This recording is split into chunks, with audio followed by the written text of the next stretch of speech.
Hi folks, welcome and thanks for joining me. My name is Murray Silverstein. I'm recording this in Oakland, California, where I'm a member of 16 Rivers Press, a publishing collective based in Northern California.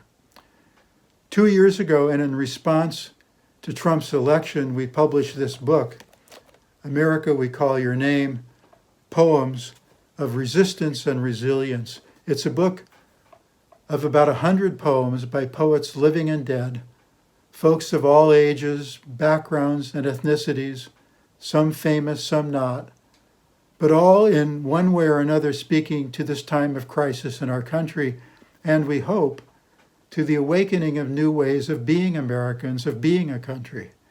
There are voices here lifted in spirited resistance.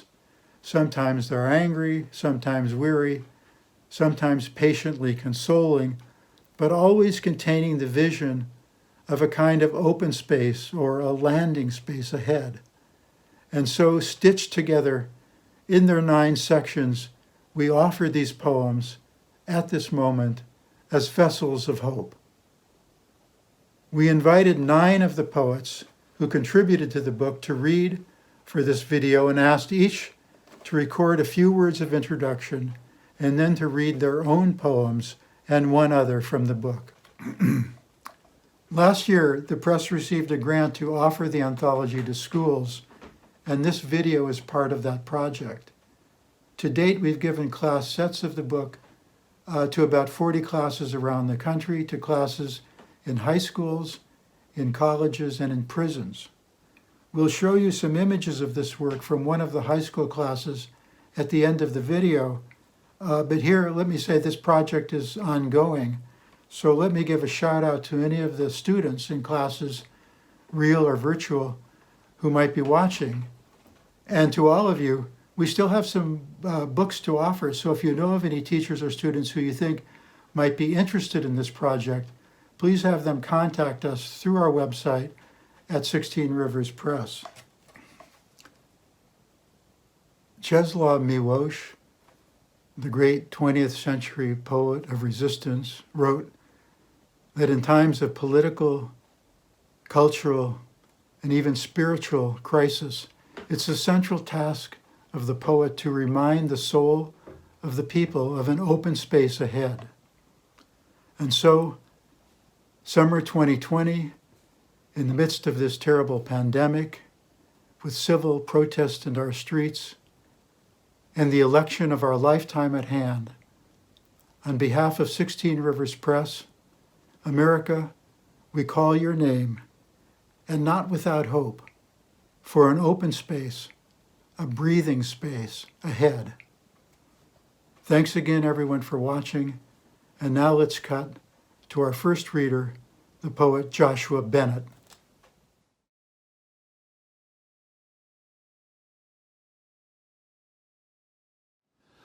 My name is Joshua Bennett, and this is my poem, America Will Be, after Langston Hughes. I am now at the age where my father calls me brother when we say goodbye. Take care of yourself, brother, he whispers a half beat before we hang up the phone, and it is as if some great bridge has unfolded over the air between us. He is 68 years old. He was born in the throat of Jim Crow, Alabama, one of 10 children, their bodies side by side in the kitchen each morning, like a pair of hands exalting. Over breakfast, I asked him to tell me the hardest thing about going to school back then, expecting a history I have already memorized. Boycotts and attack dogs, fire hoses, Bull Connor and his personal tank, candy paint shining white as a slaver's ghost. He says, having to read the Canterbury Tales. He says, eating lunch alone. Now I hear the word America and think first of my father's loneliness, the hands holding the pens that stabbed him as he walked through the hallway, unclenched palms settling onto a wooden desk, taking notes, trying to pretend the shame didn't feel like an inheritance. You say democracy. And I see the men holding documents that sent him off to war a year later, Motown blaring from a country boy's bunker as napalm scarred the sky into jigsaw patterns, his eyes open wide as the blooming blue heart of the light bulb in a Crown Heights basement where he and my mother will dance for the first time, their bodies swaying like rockets in the impossible dark. And yes, I know that this is more than likely not what you mean when you sing liberty, but it is the only kind I know or can readily claim, the times where those hunted by history are underground and somehow daring to love what they cannot hold or fully fathom, when the stranger is not a threat, but the promise of a different ending. I woke up this morning and there were men on television lauding a wall big enough to box out an entire world. Families torn with the stroke of a pen. Citizenship, little more than some garment that can be stolen or reduced to cinder at a tyrant's whim. My father knows this, grew up knowing this, witnessed firsthand the firebombs, the Klan, multiple messiahs love-soaked and shot through, somehow still believes in this grand, blood-stained experiment, still votes, still prays that his children might make a life unlike any he has ever seen. He looks at me like the promise of another cosmos. And I never know what to tell him. All of the books in my head have made me cynical and distant, but there's a choir in him that calls me forward. My disbelief, built as it is from the bricks of his belief, not in any America you might see on network news or hear heralded before a football game, but in the quiet power of Sam Cooke singing that he was born by a river that remains unnamed, that he runs alongside to this day, some vast and future country, some nation within a nation, black as candor, loud as the sound of my father's unfettered laughter over cheese eggs and coffee, his eyes shut tight as armories, his fists unclenched as if he were invincible. And I'll be reading a new national anthem by Ada Limon. The truth is, I've never cared for the national anthem. If you think about it, it's not a good song. Too high for most of us with the rocket's red glare, and then there are the bombs. Always, always, there is war and bombs. Once, I sang it at homecoming and threw even the tenacious high school band off key. But the song didn't mean anything, just a call to the field, something to get through before the pummeling of youth. And what of the stanzas we never sing? The third that mentions no refuge could save the hireling and the slave. Perhaps the truth is every song of this country has an unsung third stanza. Something brutal snaking underneath us as we blindly sing the high notes with a beer sloshing in the stands, hoping our team wins. Don't get me wrong. I do like the flag, how it undulates in the wind like water, elemental, and best when it's humbled, brought to its knees, clung to by someone who has lost everything. When it's not a weapon, when it flickers, when it folds up so perfectly you can keep it until it's needed, until you can love it again, until the song in your mouth feels like sustenance. A song where the notes are sung by even the ageless woods, the short grass plains, the Red River Gorge, the fistful of land left unpoisoned, that song that's our birthright, that sung in silence when it's too hard to go on, that sounds like someone's rough fingers weaving into another's, that sounds like a match being lit in an endless cave. The song that says, my bones are your bones, and your bones are my bones, and isn't that enough?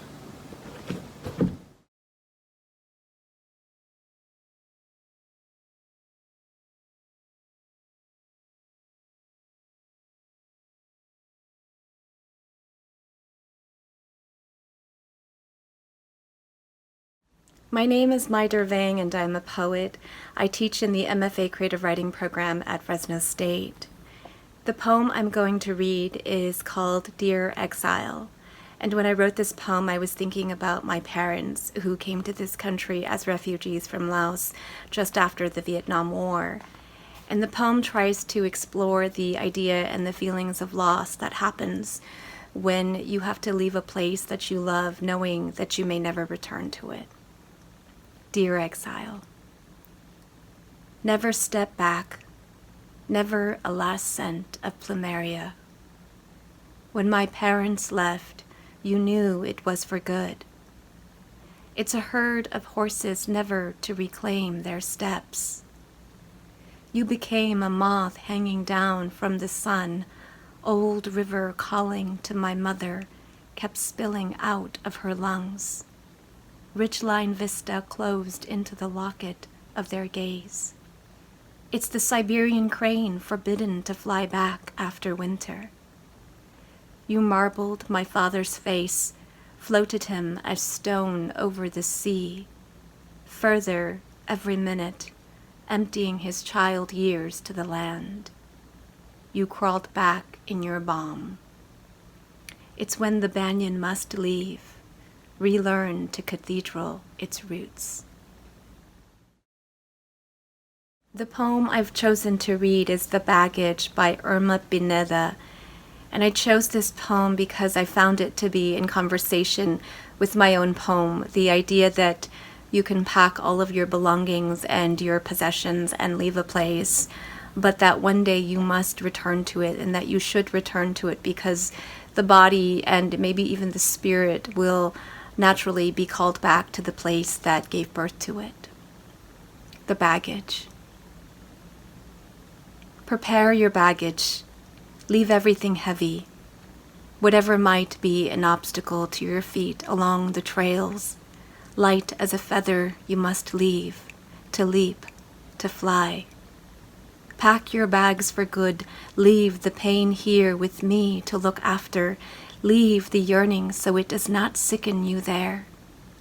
But do not forget to carry the gift of the tiger to withstand the trails, the gift of the eagle so that no hand may stop you. You must return to the place which preserves your umbilical cord.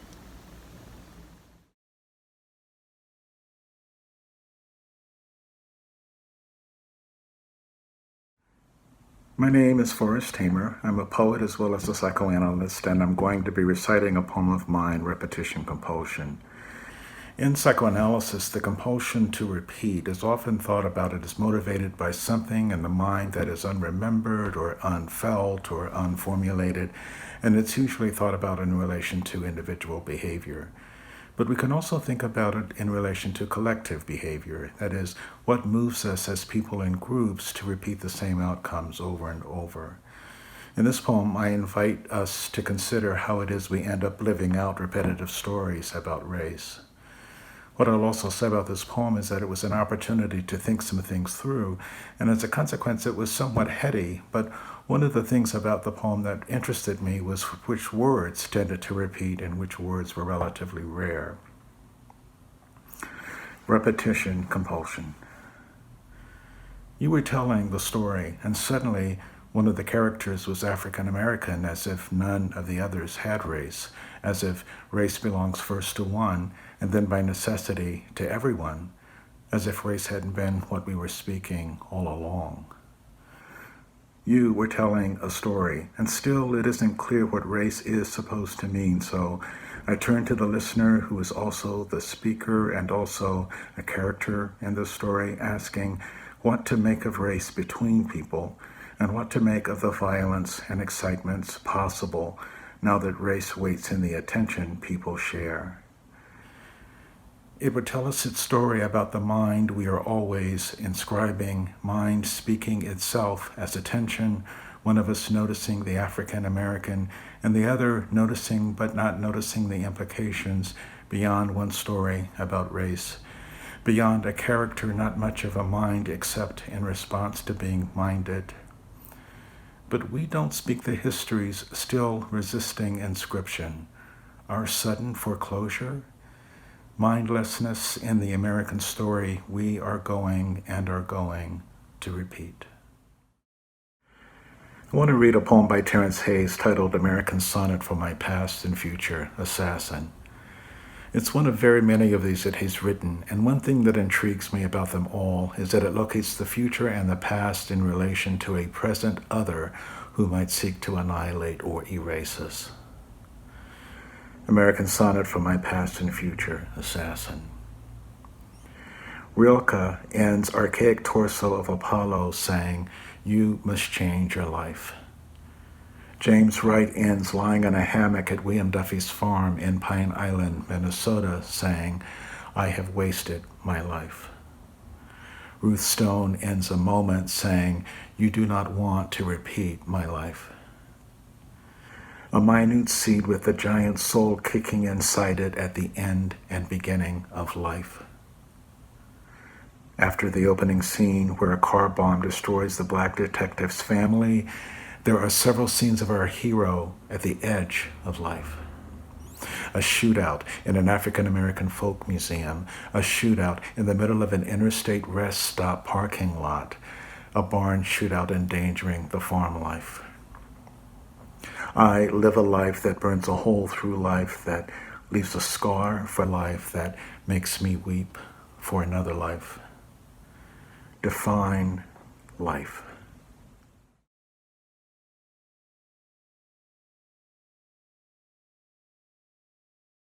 Hi, my name is Brenda Hillman. I'm a California poet, and I teach at St. Mary's College of California.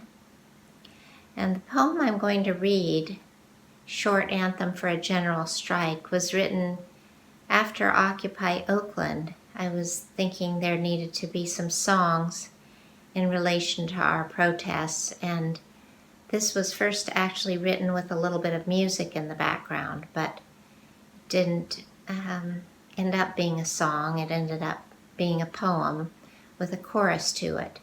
So there's a sort of regular rhythm as if it were going to be sung.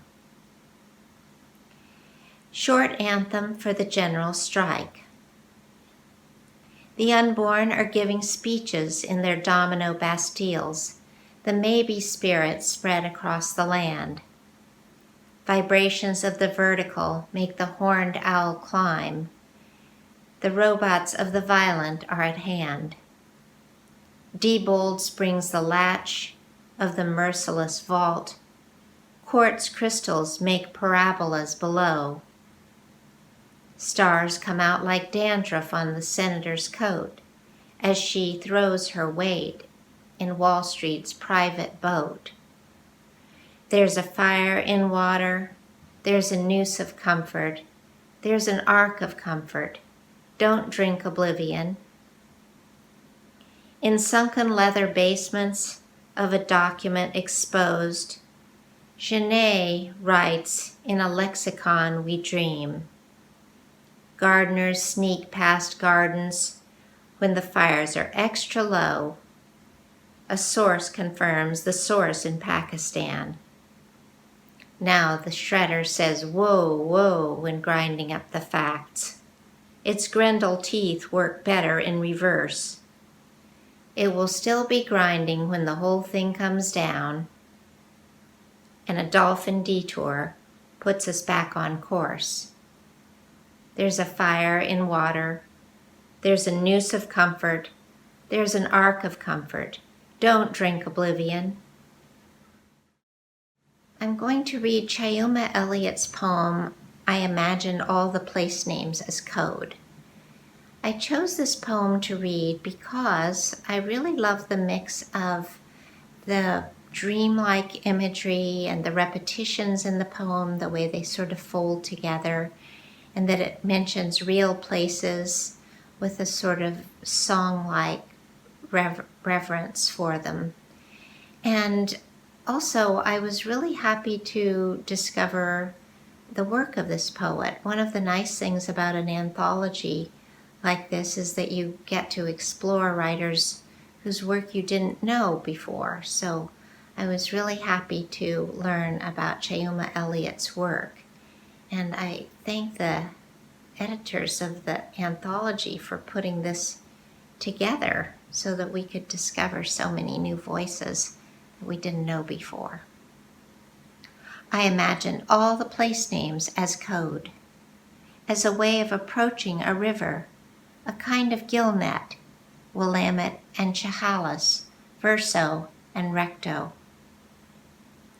As aperture, as moon in Libra, absolute somehow, as one who says simply, you ask me, and thus. I think I imagined a kind of beak. I think I imagined a list of longish words, as one might philosophize about the thaw while pumping gas, the way one might pump gas, staring blankly at the small red blizzard of numbers, seeing a school of fish. I've always imagined paradise as doing many things in a small space. Oh, tarp. Oh, evergreens and snow. There is no one to tell this story to.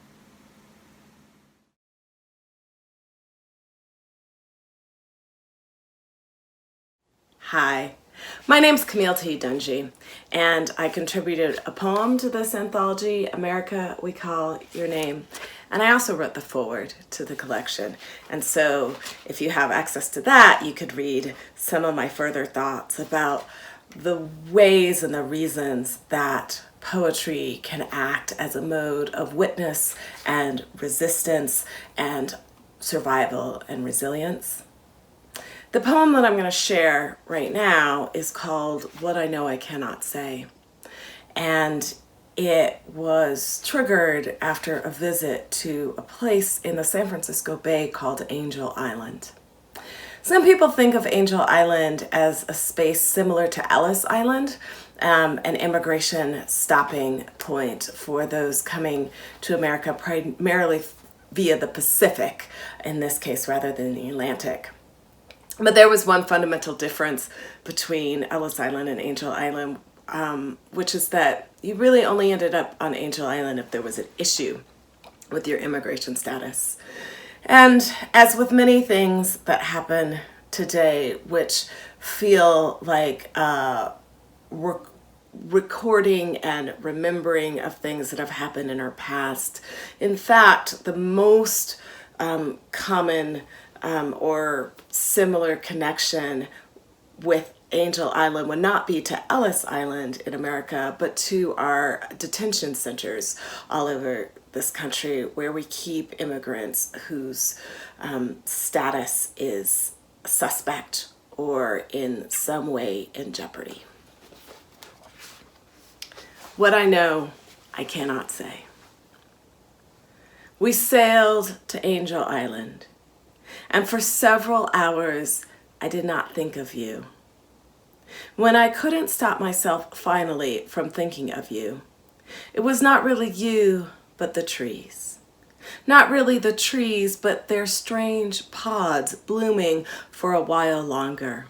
A bloom more like the fringed fan at the tip of a peacock's tail than anything I'd call a flower. And so I was thinking about flowers and what we value in a flower, more than I was thinking of the island or its trees, and much more than I was thinking of you. Recursive language ties us together, linguists say. I am heading down this road. I am heading down this road despite the caution signs and the narrow shoulders. I am heading down the curvy road despite the caution signs and the narrow shoulders, because someone I fell in love with once lived somewhere near. Right there. That is an example of recursive language. Every language, nearly every language in the world demands recursion. Few things bring us together more than our need to spell out our intentions, which helps explain the early 20th century Chinese prisoners who scratched poems into walls on Angel Island, and why a Polish detainee wrote his mother's name in 1922. I was here, they wanted to tell us. And by here, they meant the island, and they also meant the world. And by the island, they meant the world we knew. And they also meant the world they left and the world they wanted to believe could be theirs. The world they knew required passwords. Think of Angel Island Immigration Station as purgatory, the guide explained. He told tales of paper fathers, picture brides, the fabrications of familiarity so many lives depended on. Inquiries demanded consistency, despite the complications of interpretation. In English, one would ask, how many windows were in your house in the village? How many ducks did you keep? What was the shape of the birthmark on your father's left cheek? In Japanese, Cantonese, Danish, Punjabi, the other answered. Then it all had to come back to English. The ocean is wide and treacherous between one home and the other. There can be no turning back, no correction once what is said is said. Who can blame the Chinese detainees who carved poems deep into the wood on Angel Island's walls? Who can blame the Salvadoran who etched his village's name? Few things tie us together more than our need to dig up the right words to justify ourselves. Travelers and students, we sailed into the bay, disembarked on Angel Island. I didn't think about you, which is to say, the blue gum eucalyptus is considered a threat, though we brought it across oceans to help us. Desired first for its timber, because it grows quickly and so was expected to provide a practical fortune. And when it did not, enlisted as a windbreak, desired still because it is fast-growing and practical, the blue gum has colonized the California coastal forest, squeezing out native plants, dominating the landscape, and increasing the danger of fire. I should hate the blue gum eucalyptus. But from the well of their longing, by which I mean to say from their pods, you know what I mean, I hope, their original homes. From the well of their longing, blooms explode like fireworks. I love them for this. Do you hear me? I absolve you. You are far too beautiful and singular to blame. This is a poem by Jane Mead. Money. Someone had the idea of getting more water released beneath the San Pedro Dam into the once green Tuolumne, so the minnows could have some wiggle room, so the salmon could lunge far enough up to spawn, so that there would be more salmon in the more water below the dam. But it wasn't possible. By then, the water didn't belong to the salmon anymore. By then, the water didn't even belong to the river. The water didn't belong to the water.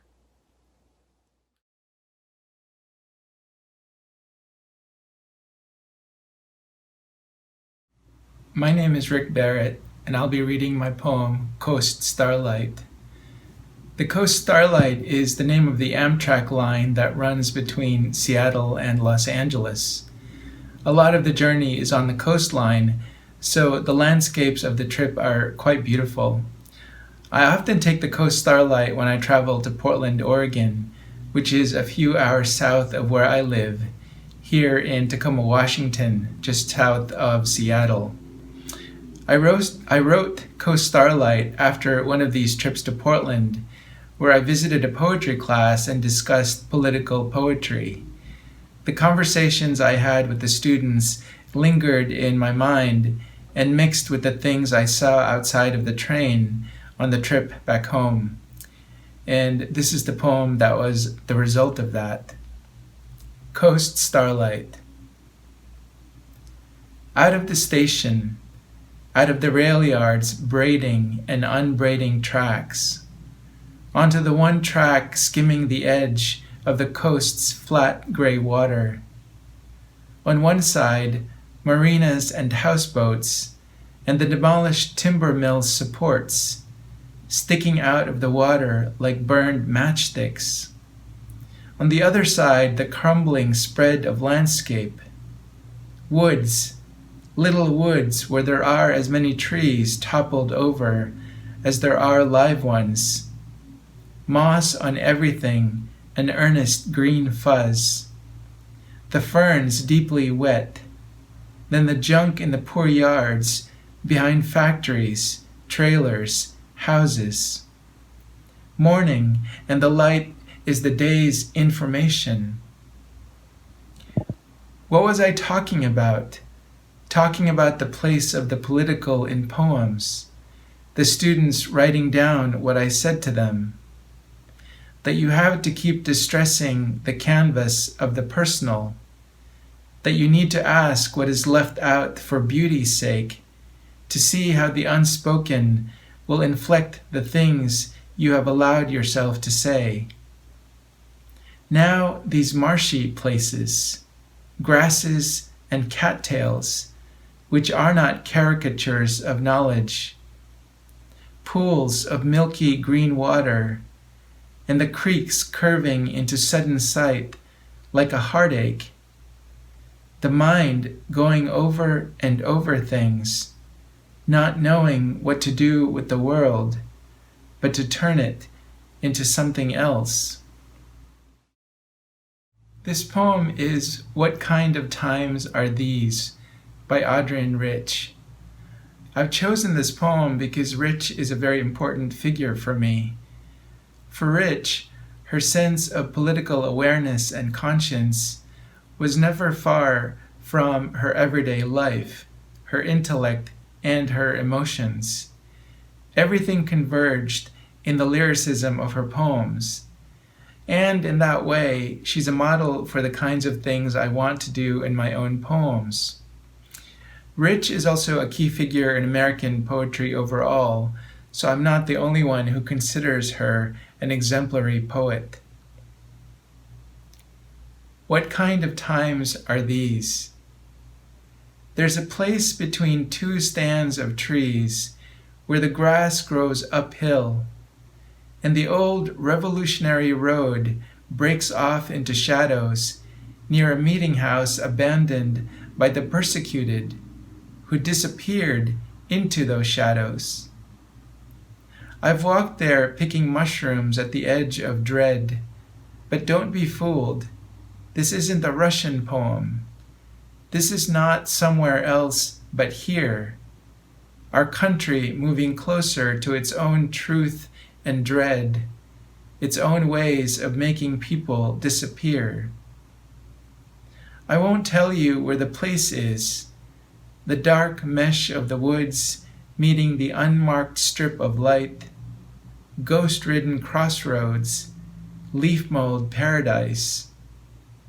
I know already who wants to buy it, sell it, make it disappear. And I won't tell you where it is, so why do I tell you anything? Because you still listen.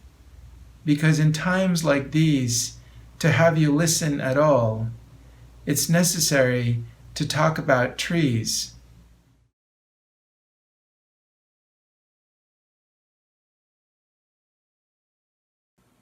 Hi, my name is Judy Halebsky. I'm a poet. I live in Oakland, California. And today I'm going to read for you my poem, Alternative Facts. I wrote it at a time when news reports were in conflict with what the government was saying. And the government came back and said, well, those are alternative facts. And so I was thinking about what is truth, and particularly how do we respond when things are going on around us that we disagree with. How do we stop ourselves from just going along? Alternative facts. I'm worried about truth, that it's a hunger, that we've already eaten so much and are too full to know when to stop. A heavy drinker versus an alcoholic. Floodgate versus rainfall. Non-fiction. Read It's Messy. Read We Must Try. Read Colonial power involves putting people into categories. Check the box, sign an oath of allegiance. American, red blood, blue blood. This depends on the air and if the blood has left my body. I should have finished this poem before the election. Now I am mourning and fatalistic and knitting a pink hat. Tyranny does not begin in violence. It begins with the first act of collaboration. Slap my hand over the tight orange leather ball. Game on. I was wondering what I would do with my life. Now I see. I will be filling sandbags for rising water. I will be trying to reach Dianne Feinstein on the phone. I will make myself a place of safe harbor. DACA students, people without papers, people who carry scientific knowledge, people who pray. I will start before they come for me. I have no tattoos. I have not spent a night in jail. I have 2 passports, 3 bank accounts, my name on a marriage license, a house deed, dental records, blood type, insurance card, driver's license. I will be hard to erase, but not impossible. I'm speaking to you from early summer 2020, when Black Lives Matter protests are going on all over the country and in places around the world. And there's a moment of, I think, hope and optimism that we might have a huge structural change. We might be able to make great change. And I want to read a poem that touches on that by Jen Storup Fuston. It's called To the Women Marching from a Mother at Home. We need change right now in a way that's so large that our individual actions matter, but we also need collective action. We need to come together in a way that can envision new structures in our society. And this poem speaks to and supports the idea that, yes, people are marching, and we can support that work in different ways. And that even if this mother at home can't be with the marchers, she can contribute to that work. To the women marching from a mother at home. It's cold and my son is small. I rock him in the fragile boat of my body between this night's dark and a brighter shore. We are always awake. He curves at my breast like a comma between the words anchored deep in my chest and the breath taking form in his lungs. In the quiet, we hear your chanting. Remember us with you. We are the rear guard. I am carrying him like a banner. Feel him cutting his teeth on my curdled milk. I am sharpening him like an arrow.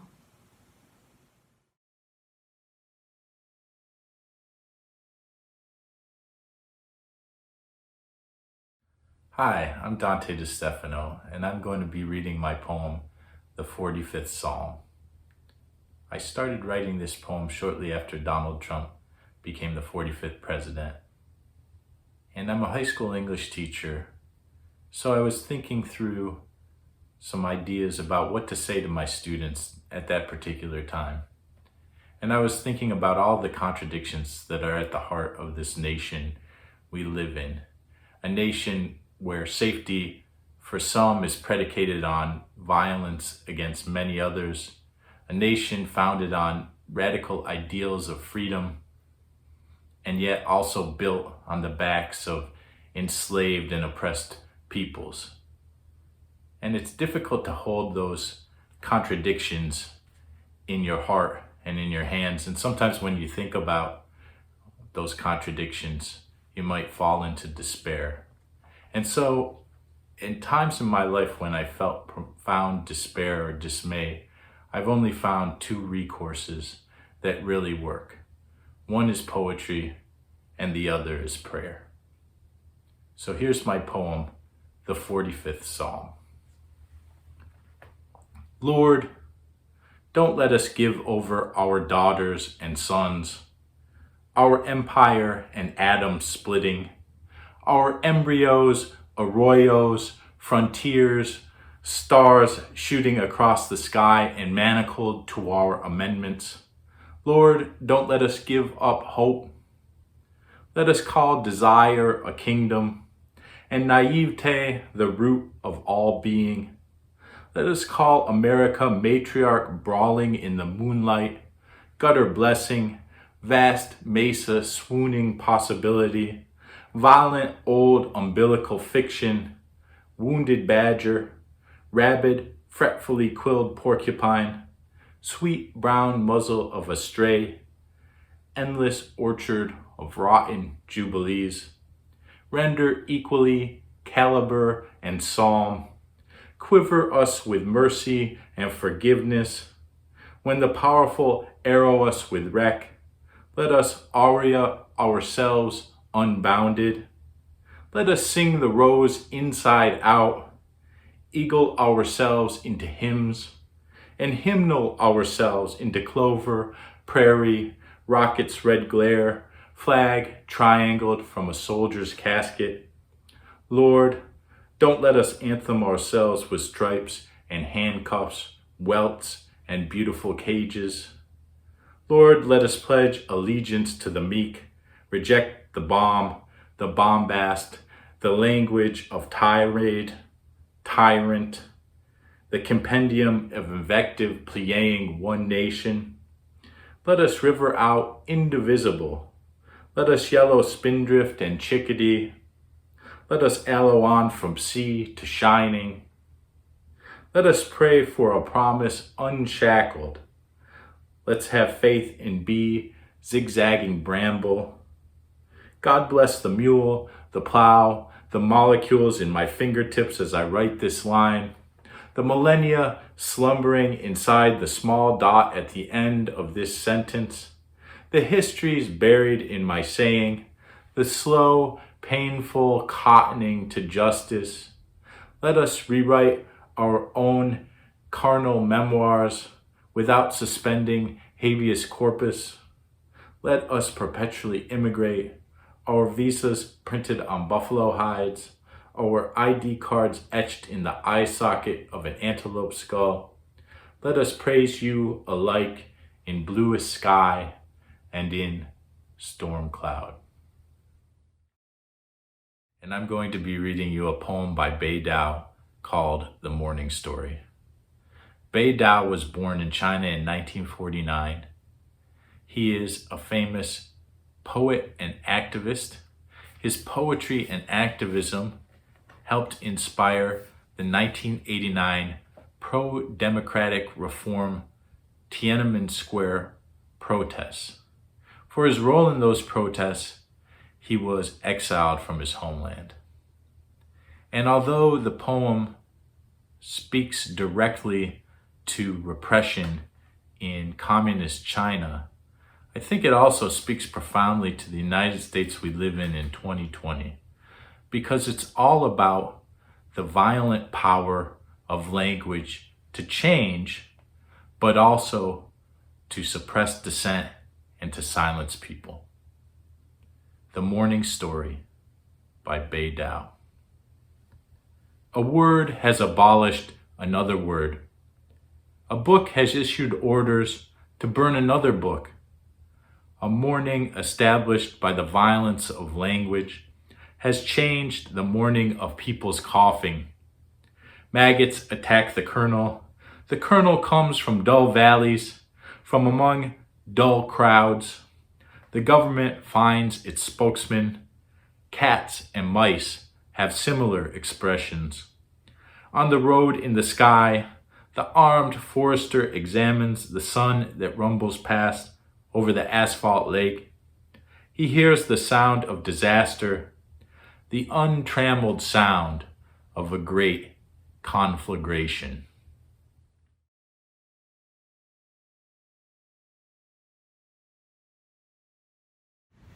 Hi, my name is Evie Shockley. I am a poet and professor of English at Rutgers University, New Brunswick.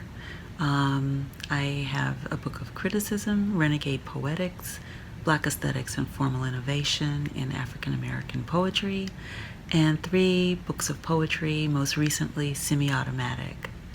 My second collection, or my second full-length collection, The New Black, was written in the months just before and just after Barack Obama's election to the office of President of the United States. And during that time, as now, I was thinking a lot about the meaning of race, particularly blackness, and the relationship of the past to the present. The poem I want to share with you now is from that book. It is called Ode to My Blackness, and the general concept of addressing an ode to my blackness was inspired in part by a piece of conceptual art by a friend of mine, Keith Obadike, who put his blackness up for sale on eBay in the late 90s. This is called Ode to My Blackness. You are my shelter from the storm, and the storm, my anchor and the troubled sea. Night casts you warm and glittering around my shoulders. Some would say you give off no heat. Some folks can't see beyond the closest star. You are the tunnel John Henry died to carve. I see the light at the end of you, the beginning. I dig down deep and there you are at the root of my blues. You're all thick and dark, enveloping the root of my blues. Seem like it's so hard to let you go when I've got nothing to lose. Without you, I would be just a self of my former shadow. The second poem I want to read for you is by a poet I have admired for a very long time, who I love to teach in my Black poetry courses. This poem in particular by him is a favorite for many reasons. The poet is Robert Hayden, and the poem is Frederick Douglass. You could say that this poem is also an ode, although he doesn't call it that. You could say that this poem is a sonnet, although it doesn't rhyme and it's not an iambic pentameter. I think what's most important to say about this poem is that it captures so brilliantly the attempt to define freedom that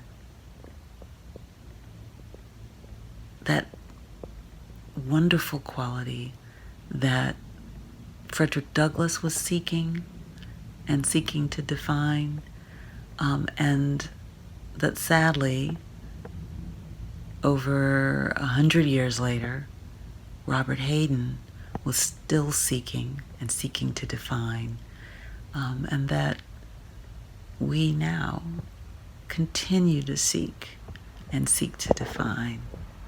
And I'm so very grateful that we have this poem to think with. The only other thing I'll say about this poem is that one of the magical things about it is its use of syntax. The whole poem is only 2 sentences long, and I love the way that Hayden stacks phrases in parallel construction, one on top of the other, building the case, the argument of this sonnet. So, Robert Hayden's Frederick Douglass. When it is finally ours, this freedom, this liberty, this beautiful and terrible thing, needful to man as air, usable as earth, when it belongs at last to all, when it is truly instinct, brain matter, diastole, systole, reflex action, when it is finally one, when it is more than the gaudy mumbo-jumbo of politicians.